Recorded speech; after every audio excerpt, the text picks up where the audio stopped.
नमस्कार दोस्तों, आप सभी का बहुत बहुत स्वागत है आपके अपने YouTube channel winners education point पर। यदि अभी तक आपने हमारे इस चैनल को सब्सक्राइब नहीं किया है तो सर्वप्रथम आप हमारे इस चैनल को सब्सक्राइब करें, वीडियो को लाइक एवं शेयर करें एवं डिस्क्रिप्शन बॉक्स में जाकर इंस्टा मौजू के लिंक के माध्यम से आप हमारे मुख्य परीक्षा एवं प्रारंभिक परीक्षा के हस्तलेखित नोट्स परचेज कर सकते हैं। चलिए स्टार्ट करते हैं आज का हमारा वीडियो। 24 अप्रैल से 29 अप्रैल के मध्य मुख्य परीक्षा का आयोजन किया जाना है। उसी को ध्यान में रखकर हम बेस्ट ऑफ 5 मार्क का क्वेश्चन आपके लिए लाए हैं कि आपको कितना क्या कैसा लिखना। पेपर 4 एथिक्स की तैयारी आज की इस वीडियो में हम कराएंगे और कल हम आपके लिए 23 तारीख मतलब 22 और 23 तारीख 2 दिन जो है पेपर 1, 2 और 3 के संबंध जितने भी महत्वपूर्ण क्वेश्चन रहेंगे सभी आपके लिए उपलब्ध कराएंगे।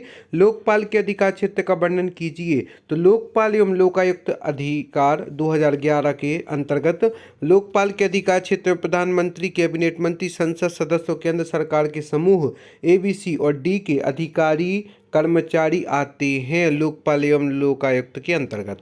लोकपाल के प्रमुख अधिकार: कुछ मामलों में दीवानी अदालत के अधिकार, केंद्र व राज्य सरकार के कर्मचारियों को सेवा प्रयोग करने के अधिकार, संपत्ति को अस्थायी रूप से अटैच करने का अधिकार, भ्रष्टाचार के आरोप वाले सरकारी कर्मचारी के स्थानांतरण निलंबन की सिफारिश करने का अधिकार, अपना प्रतिनिधि प्रयुक्त करने का अधिकार और केंद्र सरकार को लोकपाल के द्वारा भ्रष्टाचारियों के विरुद्ध अभियोजन की सुनवाई व विशेष अदालतों के गठन का अधिकार। तो यह सब लोकपाल के प्रमुख अधिकार के अंतर्गत आते हैं। प्रश्न पूछे जाने की संभावना है तो आप इससे देख सकते हैं कि इसके अंतर्गत प्रधानमंत्री, कैबिनेट मंत्री, संसद सदस्य और केंद्र सरकार के समूह ABCD के अधिकारी कर्मचारी आते हैं। लोकपाल के प्रमुख अधिकारों के बारे में भी हमने यहाँ पर वर्णन किया और इससे जो निष्कर्ष निकला है, आज भ्रष्टाचार भारत को दीमक की भांति खोखला कर रहा है।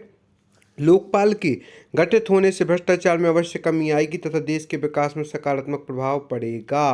कौटिल्य की 6 सूत्री विदेश नीति का वर्णन कीजिए। तो इसका जो स्रोत है वह अर्थशास्त्र से प्राप्त है। कौटिल्य एक राजनीतिक चिंतक व कूटनीतिज्ञ थे, जैसा कि आपने कौटिल्य का नाम अवश्य रूप से सुना होगा। और उन्होंने राज्य की रक्षा के लिए विदेश नीति के तहत निम्न 6 सूत्र दिए। विदेश नीति में कूटनीति, विदेश नीति और मंडल सिद्धांत।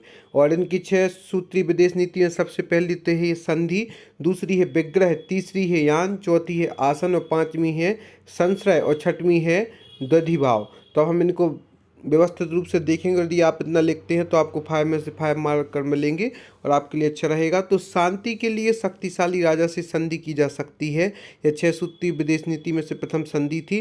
दूसरा विग्रह, शत्रु के खिलाफ युद्ध की नीति विग्रह कहलाती है। यान, युद्ध की घोषणा किए बिना आक्रमण की तैयारी करना जो है वह यान कहलाता है कि युद्ध की घोषणा किए बिना आक्रमण की तैयारी करना यान कहलाता। आसन, तटस्थता मतलब मध्यस्थ भाव की नीति अपनाना आसन कहलाता है। संश्रय, आत्मरक्षा की दृष्टि से अन्य राजाओं की शरण में जाना संश्रय कहलाता है। अब द्वंद्विभाव क्या कहलाता है? एक राजा के साथ संधि करके दूसरे राजा के साथ युद्ध करने की नीति द्वंद्विभाव कहलाता है। तो संधि आपने देखी होगी कि शांति के लिए शक्तिशाली राजा से संधि की जा सकती है, जैसा कि चलता था, अभी भी देखा जाता है। विग्रह के लिए शत्रु के खिलाफ युद्ध की नीति विग्रह कहलाती है।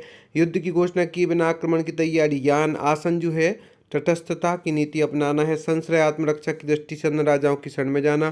द्वंद्विभाव, एक राजा के साथ संधि करके दूसरे राजा के साथ युद्ध करने की नीति जो है वह द्वंद्विभाव कहलाती है। उपयुक्त 6 सूत्री विदेश नीति कौटिल्य के अनुसार राज्य के लिए अत्यावश्यक है, जो आज के वर्तमान संदर्भ में भी प्रासंगिक है।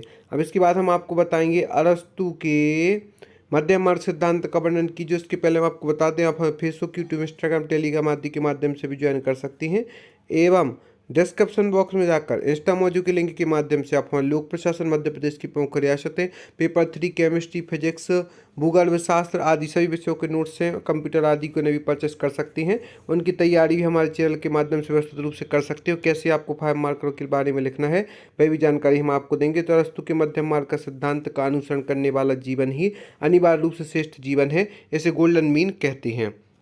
एक बार पुनः बता देते हैं, अरस्तु के मध्यम मार्ग का अनुसरण करने वाला जीवन ही अनिवार्य रूप से श्रेष्ठ जीवन है, इसे गोल्डन मीन कहते हैं। मध्यम मार्ग निम्न क्षेत्रों में दास प्रथा के संदर्भ में, शासन प्रणाली में भी इनका मध्यम मार्ग आया है। और अरस्तु जनसंख्या, भौगोलिक स्थिति, क्षेत्र, भूभाग के माध्यम से भी मध्यम मार्ग अपनाता है। अरस्तु का शिक्षा पद्धति भी मध्यम मार्ग का अनुसरण करती है। वह शरीर व मन सभी शक्तियों का संतुलित विकास करना चाहती हैं। प्रमुख सिद्धांत, यह सिद्धांत सद्गुणों के आचरण से संबंधित है। सबसे प्रमुख विशेषता तो यह है कि जो अरस्तु का मध्यम मार्ग का सिद्धांत है यह सद्गुणों के आचरण से संबंधित है। है। दूसरा, इसके अंतर्गत अरस्तु ने मनुष्य के लिए संतुलित जीवन को अपनाने की भी बात कही है कि मनुष्य जो है वह अपने जीवन को संतुलित रूप से जोड़े। और इसमें ना तो अत्यंत भोगवादी अथवा पूर्ण सन्यासी नहीं माना है, ना तो इसमें कहा है कि व्यक्ति को ना तो अत्यंत पूर्ण सन्यासी होना चाहिए और ना ही अत्यंत भोगों के प्रति लालायत या अत्यंत भोगवादी होना चाहिए। तो इस प्रकार से मध्यम मार्ग का संयम का मार्ग अरस्तु के द्वारा दिया गया है। और उन्होंने कहा है ना तो व्यक्ति को अत्यंत उद्दंड होना चाहिए, या मुंहफट कहते हैं उद्दंड नहीं होना चाहिए, अथवा कायर भी नहीं होना चाहिए कि वह हर चीज़ में भयभीत रहे। उसी मध्यम मार्ग में साहस का नाम दिया है कि उसी मध्यम मार्ग में साहस होना चाहिए, ना तो उद्दंडता होनी चाहिए ना ही कायरता, मध्यम मार्ग में साहस होना चाहिए। और ना ही अत्यंत भोगवादी होना चाहिए ना ही पूर्ण सन्यासी। तो मध्यम मार्ग संयम का यह सिद्धांत है। और मध्यम मार्ग निम्न क्षेत्रों में भी यहाँ पर दर्शाया गया। तो इस प्रकार से हमने 6 सूत्रीय विदेश नीति, लोकपाल के अधिकार क्षेत्र का वर्णन और साथ ही साथ अरस्तु के मध्यम मार्ग के सिद्धांत के बारे में जाना है। इस प्रकार अरस्तु का विचार हमें किसी भी अतिवादी स्थिति के बजाय उनके बीच संतुलन स्थापित करने, जीवन जीने पर बल देता है। जैसे इसका नाम है मध्यम मार्ग सिद्धांत, उसी प्रकार से इसकी चर्चा है मध्यम मार्ग सिद्धांत से संबंधित। रविन्द्रनाथ टैगोर की राष्ट्रीय आंदोलन में भूमिका का वर्णन कीजिए। तो स्त्रोत जो है हर जगह का स्त्रोत हम आपको बता रहे हैं। तो रविन्द्रनाथ टैगोर की राष्ट्रीय आंदोलन में भूमिका का वर्णन हम बताते हैं। स्त्रोत जो है इसका तत्वबोधिनी पत्र से प्राप्त होता है। भारतीय राष्ट्रीय आंदोलन में टैगोर का प्रत्यक्ष शारीरिक रूप से जुड़ाव नहीं रहा हो, लेकिन आजीवन उन्होंने समाज एवं राजनीति पर सक्रिय चिंतन किया है एवं इस दिशा में सकारात्मक प्रयास एवं कार्य भी किए हैं। टैगोर ने स्वावलंबन पर जोर देते हुए भारतवासियों के कल्याण को राष्ट्रीय आंदोलन का आधार बताया है। वे न सिर्फ भारत बल्कि संपूर्ण एशिया की राजनीतिक स्वतंत्रता के समर्थक थे।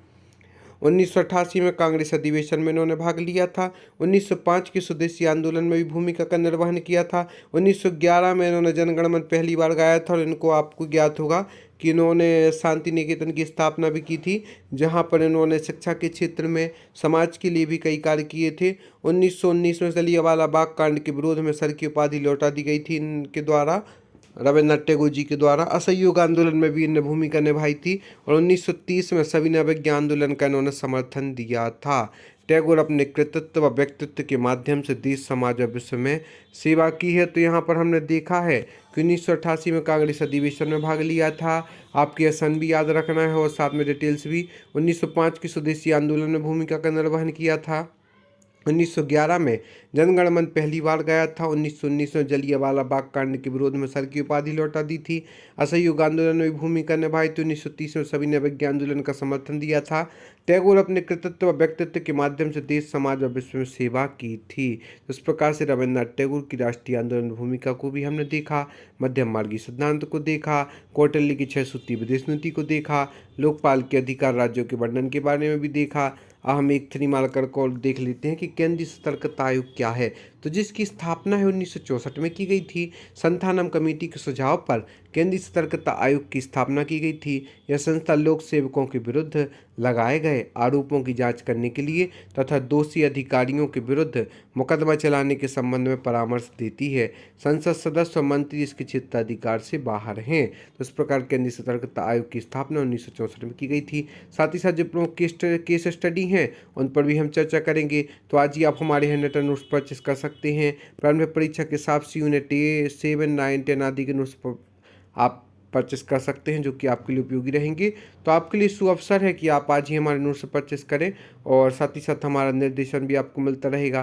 पंचाणुव्रत के बारे में हम बता ही चुके हैं कि अहिंसा, सत्य, अस्तेय, ब्रह्मचर्य अर्थात विवाह न करना ब्रह्मचर्य है। अस्तेय मतलब चोरी न करना अस्तेय है। अहिंसा मतलब किसी जीव को न मारना, सताना और उसकी हिंसा न करना अहिंसा है। हमेशा सत्य बोलना, झूठ न बोलना सत्य है। और अपरिग्रह संपत्ति अर्जित कर सकता है, लेकिन अति से ज़्यादा संपत्ति का संग्रह करना परिग्रह कहलाता है। और संपत्ति को अर्जित तो कर सकता है पर उसको अधिक मात्रा में संग्रह न करना अपरिग्रह कहलाता है। यह 5 महाव्रतों की भीति है, परंतु ग्रस्तों के लिए इनकी कठोरता कम कर दी गई है।